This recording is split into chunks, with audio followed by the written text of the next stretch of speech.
It's actually evening. It's Friday night here. Of course, I'm doing all this stuff in advance of actually posting it. Um, I'm off work for the weekend. Been a long day, but here I am taping this or whatever. I was working on some new music a little earlier uh, tonight, but figured I would hit this up before I go to bed because I'd like to sleep in the morning. But today, beers with Ben. We've got Red Oak, which is, I think I've had this on one of the volume 2 videos, but this is a local staple. The brewery's like, I don't know, 20 minutes from where I live, and it's really good beer. It's amber style, like Bavarian German lagers is kind of what they specialize in. So cheers to that. I mean, love me some German style beers. Tasty. So today we're going to talk about chapter 31 in volume 3.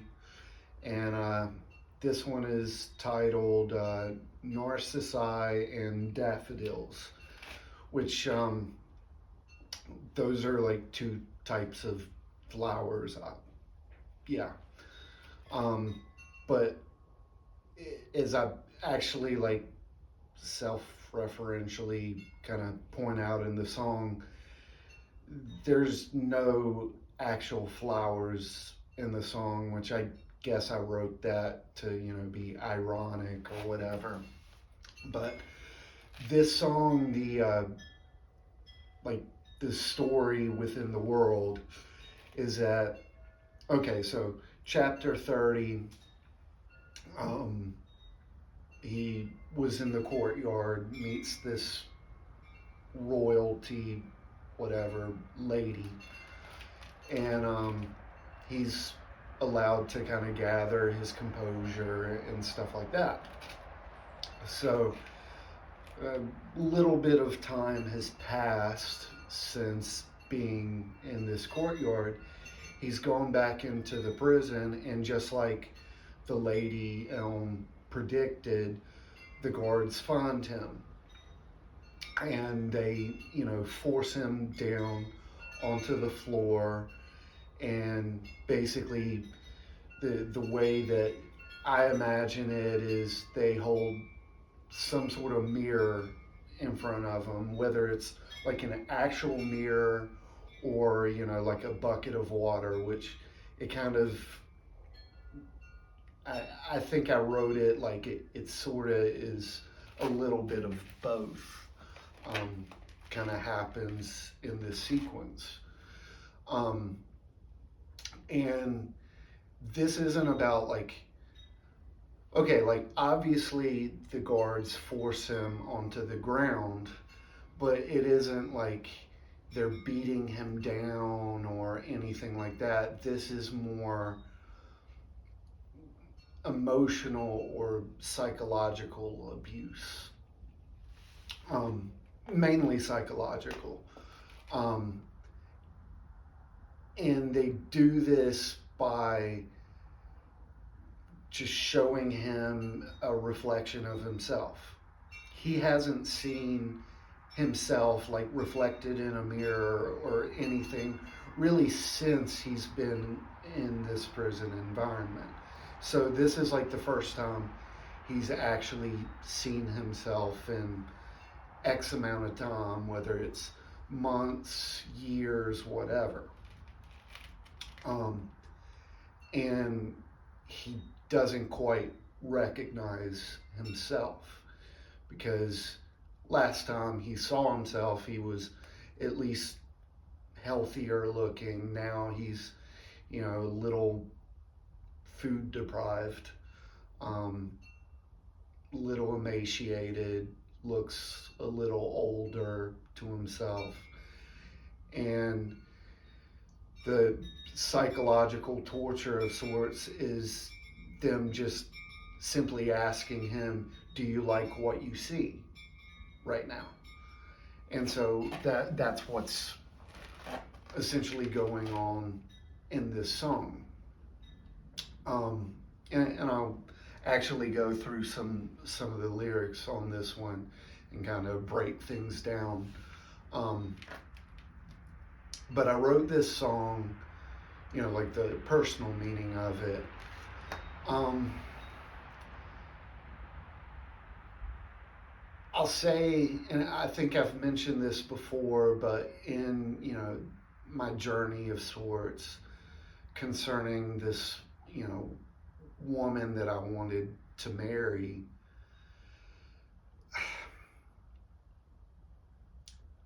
So early on, I had my mentor, Karen, and had a lot of friends who were like in my corner. But after Karen passed away, I found myself really alone um, when it came to those things. And it got to the point too where like it wasn't just like certain people in my life didn't want to hear anything more about it, but it got to the point too where it was like, what's the point of even talking about this stuff? Um, it just didn't seem like there was much point to it because I didn't have other people's support. And I can think of at least one person in particular who had my back before my mentor passed away and all, and a number of months after that didn't really have my back anymore when it came to the situation with this woman that I really cared for and wanted to spend the rest of my life with. And I wouldn't say like anyone was like actively against me or anything like that, but I'm just saying like I felt truly alone when it came to that stuff. And so I think when I wrote this, a little bit of that came into play, but to be honest, it wasn't like about like the guards in this particular song don't really represent any one person in my life or anyone at all for that matter. I think in a lot of ways it was just kind of, they sort of represent the like life itself, the situation itself, the like constant reminder that things aren't the way they were supposed to be or how I had hoped they would become. They weren't ideal. And so it's like, first lines, say, like what you see, which is, the guards saying that to the protagonist. And they're cackling, they hold a mirror as if, I'm or the protagonist, speaking in first person, is to see a gray, deteriorated skeleton. But then it says, but my name's not Winston Smith, and this isn't 1984. So another reference to my favorite book by George Orwell.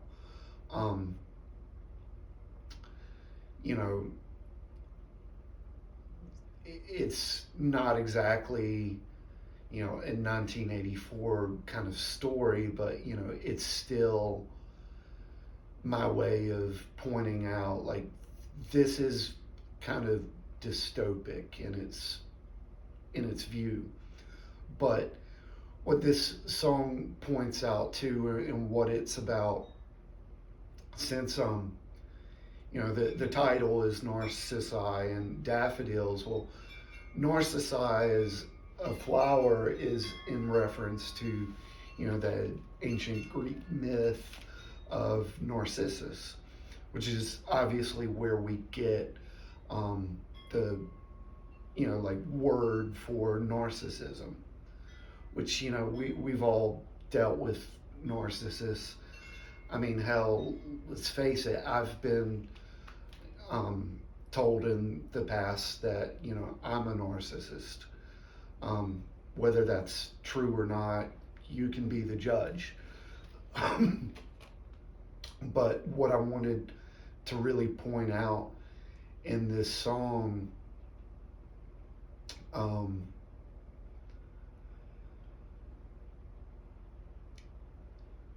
so, like, it references the mirror, but it also says, like, should I bow for water but see me and lose my will to live? So, like, that's kind of referencing that, like, a bucket of water is being held in front of them too, which is in reference to the Narcissus myth, which basically the myth is that he saw his reflection in a pool of water and was so in love with the image of himself that he got closer and closer to basically give himself a kiss, fell into the water and drowned. And some people would interpret that as like a form of suicide, which I mentioned that here saying, despite suicide, at least Narcissus became a golden white blossom, referencing the flower again and referencing, like the myth. It's basically a creation myth of, how this like particular flower came to be, sort of thing, which is, pretty prototypical for a lot of Greek myth. But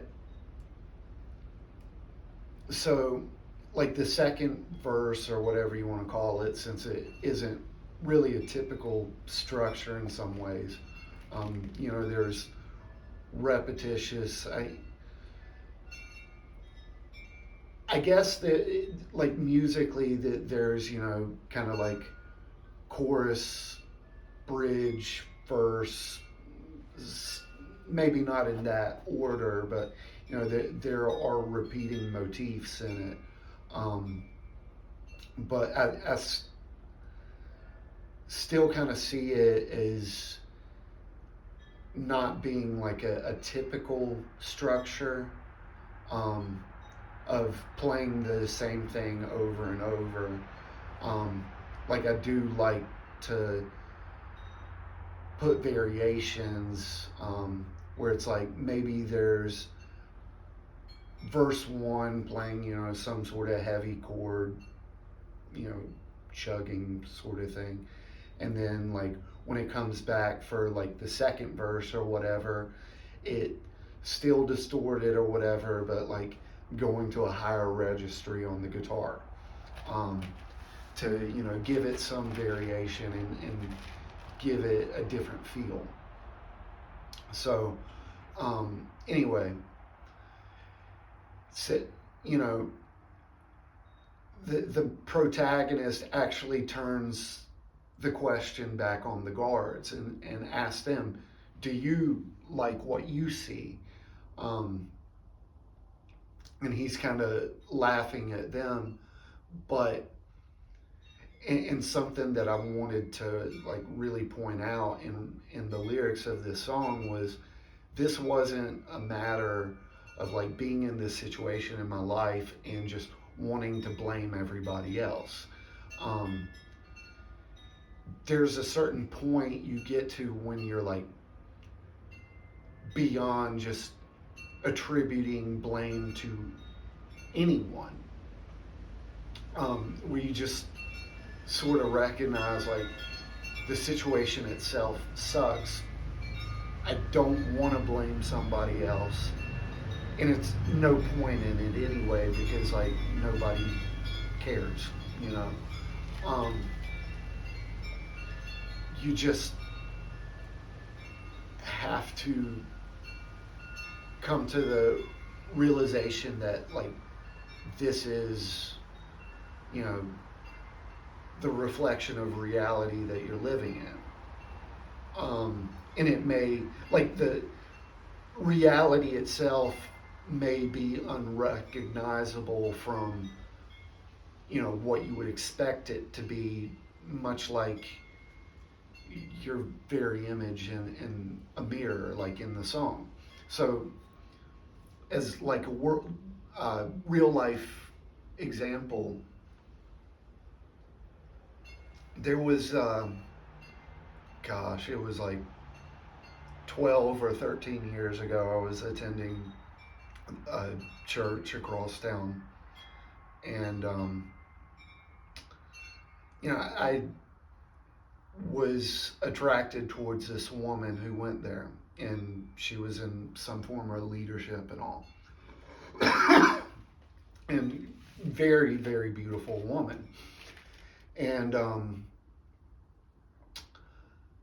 I had come out of a period of time where, you know, like looking back, it was me probably being a little over dramatic, um, but you know, I had a wounded ego or whatever, and disappointment, and you know, kind of this mini little crisis of faith going on, where there was this other woman that, you know, I thought that I believed, that I, you know, wanted to spend my life with, and you know, she didn't like it or whatever. Had met somebody else, lived, you know, 1,000 miles away, sort of thing, and you know, I was just kind of feeling wounded from that situation, even though like it really wasn't a big deal. I can honestly look back on that now and just be like, wow, I was an idiot. Um, but at the time, it, you know, seemed like a big deal. And because of that situation, I ended up making a lot of changes in my life and in my environment. And in that process, I ended up at this particular church, met this other woman, you know, and I wanted to ask her out on a date, but frankly, I was scared. You know, I didn't want to deal with rejection again. I didn't want that sort of wound to my ego. But I really wanted to ask her out badly, and knew that my my self protection wasn't good, and it wasn't normal to who I was before that, you know.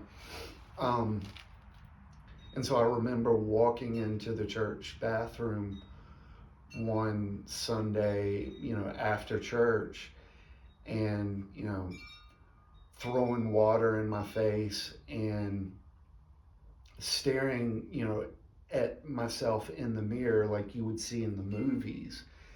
And in that moment, I looked myself dead in the eye, and I was like, I don't recognize this person in front of me. Like, who is this guy? Like, this isn't me.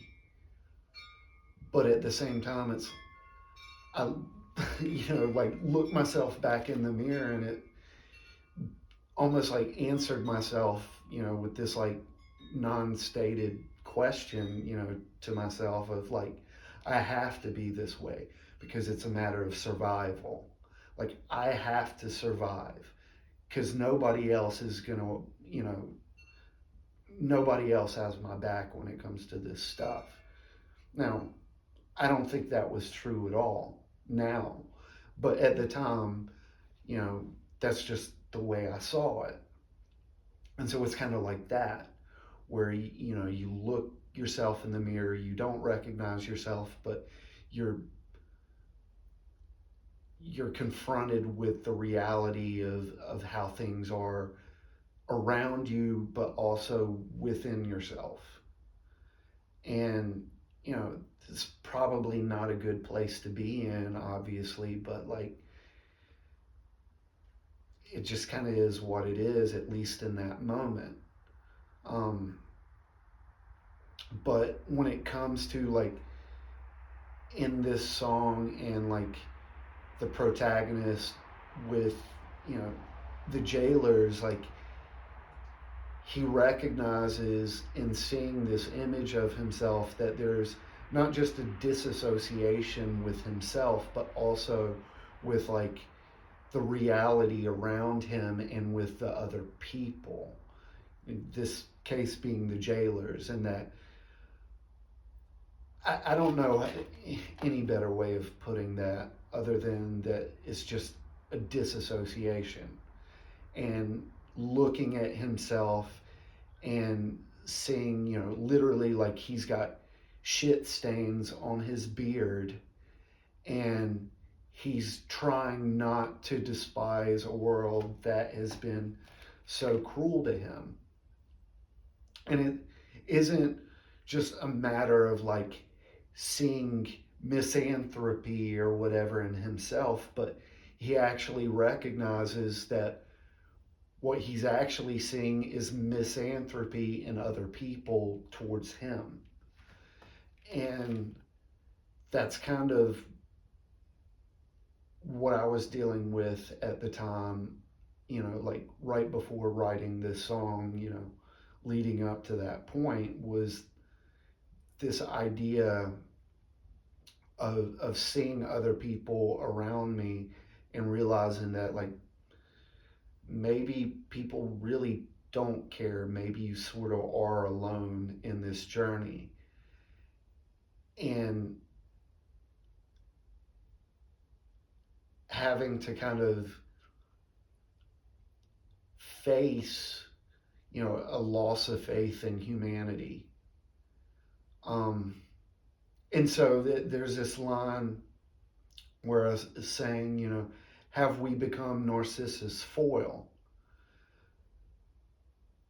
And, you know, a foil to Narcissus would, you would think it would be someone who's truly altruistic and looking out for other people. But, you know, I wanted to take the concept and sort of turn it on its head because the idea of like narcissism is someone who is, you know, completely infatuated with themselves.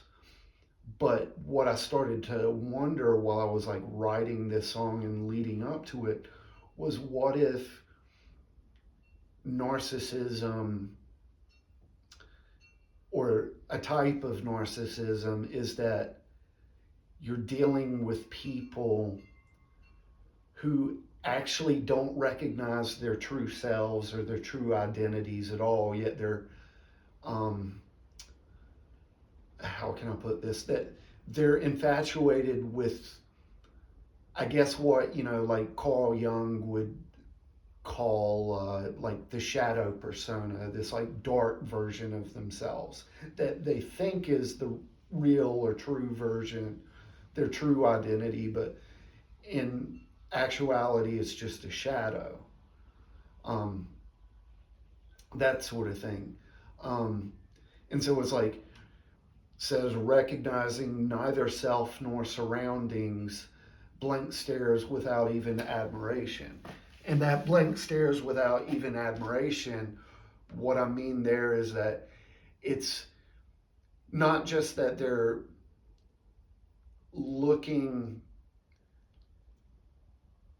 at themselves with admiration, but even other people that like that these like narcissistic disorders, um, you know, the shadow persona in viewing self, but also like unable to see other people or their identities either. There's just a complete fixation on, you know, this shadow fake persona that we create for ourselves.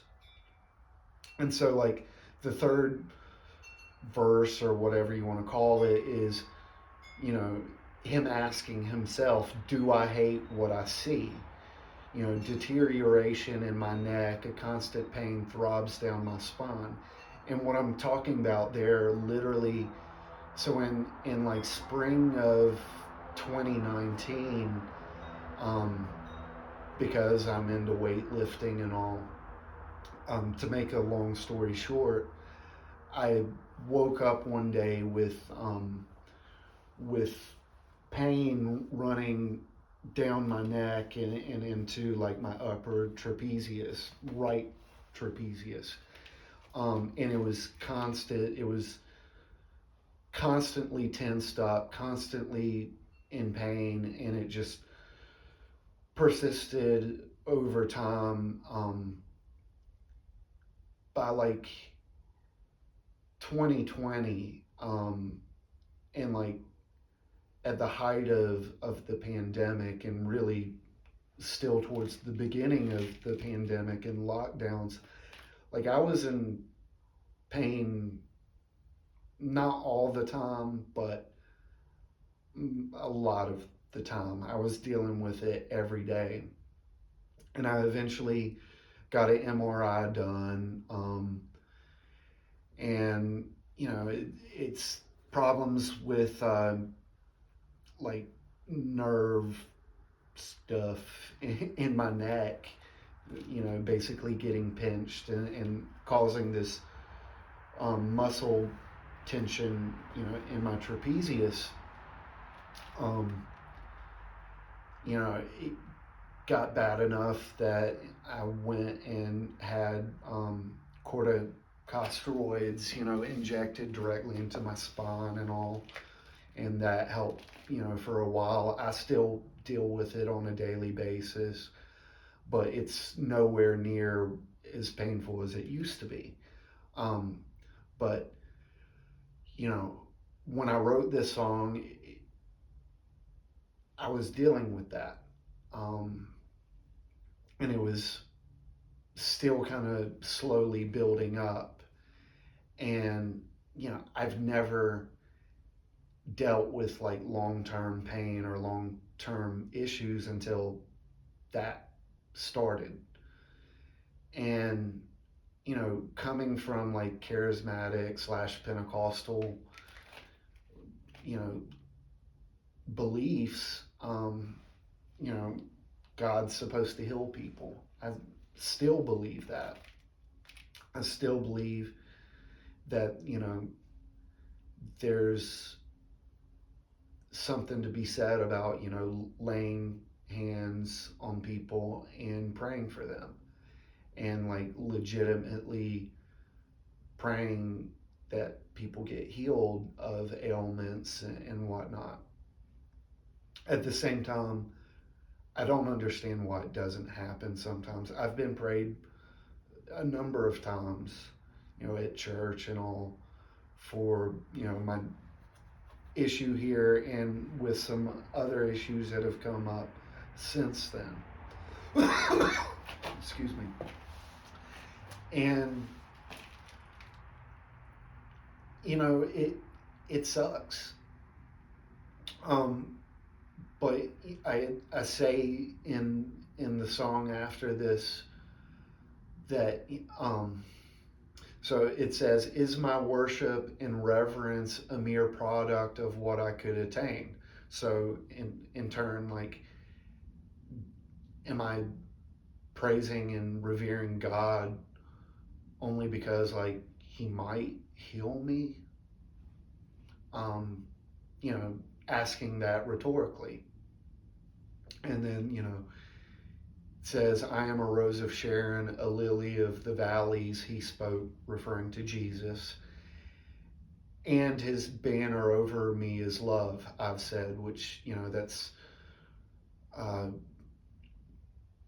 you know, from like worship songs and songs I've heard over the years. And, you know, it's, oh, his banner over me is love.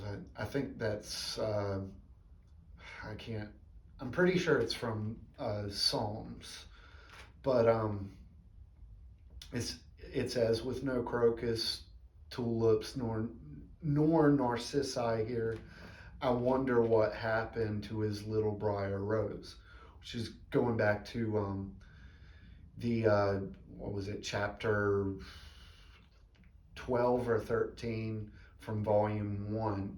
Um, it's referring to Aurora within, this story, but, for me personally, I'm referring to, the woman I loved and wanted to marry because, you know, at the point of writing this song, I knew she was already married, but I'm actually writing this from, say, the standpoint of 6 months before any of that. And at that point, she was completely out of my life yet again. And I just simply wondered, what happened to her? What happened with this situation? I'd been brought back into her life, even though it was probably, with reluctance, from her. But, I was there. I was being quiet, not rocking the boat or anything because, like, I had already done everything that I could possibly do. And I just, at that point, was like, I'm going to stop trying. And if I'm just going to be present, basically, and be around. And if I get judged by her, then I'll take it to the chin. But if it's ever going to get worked out, God's going to have to work it out because I can't. Like, trust me, I've already tried and done everything that I can, and nothing worked. It only just pissed her off even more and pushed her away. And without, like, any explanation whatsoever, I was on the outside again. It was just me writing these lines, like, what happened? What happened to her? And coming to the conclusion, I see no daffodils in the mirror, but I give this image back to you, my offering, which, to you means to Jesus. There are no flowers in this song. I see no flowers when I look in the mirror, but all I can do in the end is just give it back to God, whatever that means, whether that's, a good thing or a bad thing, even, whatever is reflected in that mirror, it's just all I can do is give it back to him. And so at the end of the song, me basically screaming, "Your Lord over roses and the field's lilies, even when I've nothing to say." And that last line sets up for the next song, chapter 32, which we'll get into obviously tomorrow. But yeah, that's the story of this song. And so cheers.